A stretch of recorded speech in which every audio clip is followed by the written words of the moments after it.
ஸ்டிச்சிங்ல பிகினரா இருக்கும்போது நான் என்னென்ன டிஃபிகல்டிஸ் ஃபேஸ் பண்ணணும், அது ரிலேட்டடான வீடியோஸ், இதெல்லாம் ஒருத்தர் சொன்னா பெட்டரா இருக்குமே அப்படின்னு நான் நினைச்ச வீடியோஸ் எல்லாம் நான் வந்து இதுக்கப்புறம் போட போறேன்.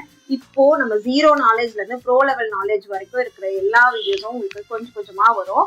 இன்னைக்கு என்ன பார்க்க போறோம் அப்படின்னு பாத்தீங்கன்னா, சீம் அலவன்ஸ்னா என்ன, ஈஸ் அலவன்ஸ்னா என்ன அப்படிங்கிறது. சீம் அலவன்ஸ்னா என்னன்னா தையல்கான அளவு. தையல்கான அளவுனா நம்ம ஏதோ ஒரு கார்மெண்ட்ஸ் ரெடி பண்றோம், அது எக்ஸாக்ட் மெஷர்மெண்ட்ல இருந்து நம்ம கொடுப்போம் இல்லையா, ஒரு ஸ்பேஸ் கொடுப்போம் இல்லையா, 1.5 inches 1 inches அந்த மாதிரி கொடுப்போம் இல்லையா, அதுதான் வந்து சீம் அலவன்ஸ். ஓகேங்களா, இந்த மாதிரி டாட்டட் ஸ்பேஸ் கொடுக்கறதுமே சீம் அலவன்ஸ் தான்.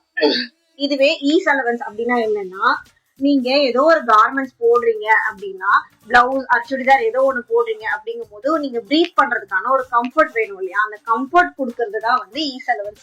இப்போ ஒரு 34 inches நம்ம பஸ்ட் சைஸ் இருக்கு, இல்ல ஹிப் சைஸ் வந்து 28 inches இருக்கு அப்படின்னா அது அப்படியே நம்ம வேர் பண்ண முடியாது. நம்ம அப்படியே வேர் பண்ணோம்னா நம்மள டைட்டா கம்ப்ரஸ் பண்ற மாதிரி இருக்கும். ஸோ அதுக்கு ஒரு 2 inches 3 inches நம்ம வந்து ஈஸ் கொடுக்கணும். அது அவங்களோட கம்ஃபர்ட்டை பொறுத்து இருக்கும்.